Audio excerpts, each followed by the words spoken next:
10. For one ball, introducing first, weighing in at 355 pounds.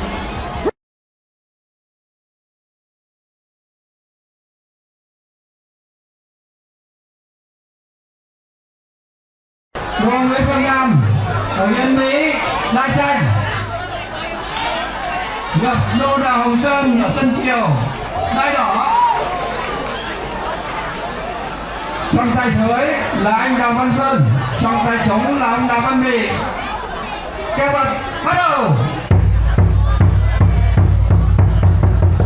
Rất đẹp, xin mời các điện thoại hiện đại sẽ quay được những chương trình kêu bật tuyệt vời này.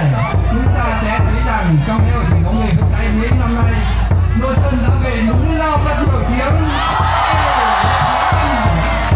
Computerise હિસાબી પદ્ધતિ દ્વારા તૈયાર થયેલા હિસાબોની તપાસ એને ઈડીપી કહેવામાં આવે છે. આ હિસાબોની તપાસને આપણે બે શીર્ષક હેઠળ સામાન્ય રીતે જોતા હોઈએ છીએ. કોમ્પ્યુટરાઇઝ હિસાબી પદ્ધતિ દ્વારા તૈયાર થયેલ હિસાબોની તપાસ માટેના સિદ્ધાંતો અને કોમ્પ્યુટરાઇઝ હિસાબી પદ્ધતિ દ્વારા તૈયાર થયેલ હિસાબોની તપાસ માટેના દ્રષ્ટિકોણ, આ બંનેને આપણે ઈડીપીની અંદર એનો સમાવેશ કરવામાં આવતો હોય છે. આ ઈડીપીની અંદર સમાવેશ કરવામાં આવતા આપણી બીજો મુદ્દો છે કોમ્પ્યુટરાઇઝ હિસાબી પદ્ધતિ દ્વારા તૈયાર થયેલ હિસાબોની તપાસ માટેનો દ્રષ્ટિકોણની અંદર આપણે અગેન બે બાબતોનો સમાવેશ થતો હોય છે: આંતરિક અંકુશની જાણકારી અને ફેર ચકાસણી, અને બીજો મુદ્દો હોય છે માહિતી પ્રક્રિયા દ્વારા મેળવેલી માહિતીના દસ્તાવેજોની ચકાસણી. ઘણી વખત પરીક્ષાની અંદર કોમ્પ્યુટરાઇઝ હિસાબી પદ્ધતિ તેમજ માનવ આધારિત હિસાબી પદ્ધતિના મૂળભૂત સિદ્ધાંતો સરખા જ છે, પરંતુ ઈડીપી કરતી વખતે નીચેના મુદ્દાઓને ખાસ ધ્યાનમાં લેવા જોઈએ. નંબર 1, કોમ્પ્યુટરમાં હિસાબી પ્રક્રિયા કેવી રીતે કાર્ય કરે છે, અને બીજું, કોમ્પ્યુટર હાર્ડવેર અને સોફ્ટવેરની યોગ્યતા અને એમની ગુણવત્તાની ચકાસણી કરવી અતિ આવશ્યક બને છે. ત્રીજો મુદ્દો છે યોગ્ય કાર્ય પ્રક્રિયાની પદ્ધતિ, વ્યવસ્થા, પ્રક્રિયા માટેની નીતિ, માહિતી સાથે કાર્ય કરતી વખતે ગોઠવણી જોવીએ. અને ચોથું, નવી પ્રક્રિયાના અમલીકરણ માટેનું આયોજન અને જૂની પ્રક્રિયાનું ફરીથી ઉપયોગમાં લેવાની ક્ષમતાની ચકાસણી પણ ઈડીપીની અંદર કરવામાં આવતી હોય છે. તો આ રીતે પરીક્ષાની દૃષ્ટિએ ઘણી વખત ટૂંકનોંધના રૂપમાં પણ ઈડીપી પૂછાઈ જતું હોય છે. એવી જ રીતે પરીક્ષાની અંદર ટૂંકનોંધના રૂપમાં ઓડિટ ટ્રેલ પૂછાઈ જતું હોય છે. એ પણ બહુ જ અગત્યનો મુદ્દો અહીં સાબિત થાય છે. ઓડિટ ટ્રેલ એટલે હિસાબોની ચકાસણી માટેની પ્રક્રિયા. માનવ આધારિત હિસાબોમાં ઓડિટ ટ્રેલની પ્રક્રિયા સ્પષ્ટ થાય છે. ઓડિટ ટ્રેલના આધારે ઓડિટર હિસાબોની પ્રક્રિયાની યોગ્યતાની, સમય જાળવણીની, વિશ્વસનીયતાની અને હિસાબી અસરોની યોગ્ય ચકાસણી કરી શકે છે.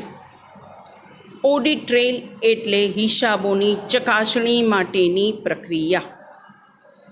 હિસાબી તપાસમાં ચકાસણી સંબંધે ઓડિટ ટ્રેલ પ્રચલિત શબ્દ છે.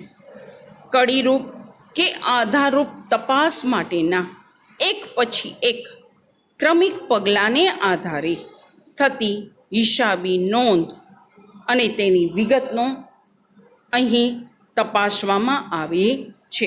તો આ આપણો મુદ્દો થયો ઓડિટ ટ્રેલનો. પરીક્ષાની અંદર ઘણી વખત આ વસ્તુનો સમાવેશ થતો હોય છે, એને ટૂંકનોંધના રૂપમાં પૂછાતું હોય છે. એના પછીનો એક મુદ્દો છે એ છે કોમ્પ્યુટરની સહાયથી ઓડિટ કાર્યની પદ્ધતિ. પણ એના કરતાંય વધારે અગત્યનો મુદ્દો છે કોમ્પ્યુટર ઓડિટ પ્રોગ્રામ. આ ઓડિટ પ્રોગ્રામ આપણે યુનિટ નંબર 2ની અંદર તો ડિટેલમાં ભણવાનું જ છે, પણ આમ છતાં આપણે અત્યારે જશું તો એની અંદર કઈ કઈ બાબતોનો સમાવેશ થાય છે તો કે ઓડિટ આયોજન, બીજો મુદ્દો છે ઓડિટ ઊંડાણપૂર્વકનું ઓડિટ માટેનો કાર્યક્રમ બનાવવું, ત્રીજો મુદ્દો છે જરૂરી માહિતી મેળવવી, કોમ્પ્યુટર ફાઇલો વાંચી તેની સરખામણી કરી તેની જુદી જુદી ફાઇલો બનાવવી, અને ચોથો મુદ્દો છે ગાણિતિક પ્રક્રિયાની ચકાસણી, અને પાંચમો મુદ્દો છે રેકોર્ડ્સની વિવિધતા, યોગ્યતા અને આંતરિક સત્તાત્યતાનું પરીક્ષણ કરવું. વિદ્યાર્થી મિત્રો, આ રીતે આપણે યુનિટ નંબર 1 અને એની અંદર આપણે યુનિટ નંબર 1 ચેપ્ટરની અહીંયા આપણે ચાલુ છે. કોમ્પ્યુટર ઓડિટ પ્રોગ્રામ આપણે 5 મુદ્દાઓ જોયા, આગળ જોઈ લઈએ. અને આ ઓડિટ પ્રોગ્રામો પૂરા થશે એટલે વિદ્યાર્થી મિત્રો આપણું યુનિટ નંબર 1 અહીંયા પૂરું થશે. આપણે છઠ્ઠો મુદ્દા ઉપર જઈએ છીએ, એ છે લેણદારો અને દેવાદારોની ખાતરી માટે માહિતી પસંદ કરવી અને છાપવી. સાતમો મુદ્દો છે પ્રક્રિયાના ક્રમની આકૃતિ તૈયાર કરવી. આઠમો મુદ્દો છે માહિતીની સરખામણી, સંક્ષિપ્તીકરણ અને પૃથ્થકરણ કરવું. નવમો મુદ્દો છે નમૂના હેતુ માટે વ્યવહારો પસંદ કરવા અને એનું યોગ્ય મૂલ્યાંકન કરવું. અને 10મું છે ઓડિટ કાર્યના કાગળો અને ઓડિટ અહેવાલ તૈયાર કરવું. તો વિદ્યાર્થી મિત્રો, આપણા આ ઓડિટ કાર્યક્રમની વાત કરી. ઓડિટર સામાન્ય રીતે નીચે મુજબના 3 પ્રોગ્રામોમાંથી કોઈ એક પ્રોગ્રામ પસંદ કરે છે. પહેલું ગ્રાહકોના કોમ્પ્યુટર ઓડિટ પ્રોગ્રામ, બીજું છે ઓડિટર દ્વારા તૈયાર કરેલ ખાસ ઓડિટ પ્રોગ્રામો, અને ત્રીજું છે સર્વસામાન્ય પ્રોગ્રામ. કોમ્પ્યુટરની સહાયથી ઓડિટ કાર્ય પદ્ધતિ એ ઓડિટરને ઓડિટ સંબંધે સિસ્ટમ ચકાસણી માટે, અંકુશ ચકાસણી માટે તેમજ થયેલા વ્યવહારોની વિવિધતાની ચકાસણી માટે ઉપયોગી થાય છે. તો આ રીતે આપણું યુનિટ નંબર 1 ને આપણે પહેલાંય પૂરું કરી ચૂક્યા હતા, અને અત્યારે હાઇલાઇટ સ્વરૂપે આપણે યુનિટ નંબર 1 અહીંયા પૂરું થઈ ગયું છે. યુનિટ નંબર 1નો પ્રોગ્રામ, યુનિટ નંબર 1નું પહેલું પ્રકરણ પૂરું થઈ ગયું. આવી જ રીતે આપણે યુનિટ નંબર 2નું બીજું પ્રકરણ, યુનિટ નંબર 1નું બીજું પ્રકરણ પણ ભણીશું. વિદ્યાર્થી મિત્રો, ફરીવાર કહું છું, જો તમને ગમ્યું હોય તો વધારે કરવા માટેનો ખ્યાલ આવે એટલા માટે જ, માત્ર તમને ગમ્યું હોય તો એની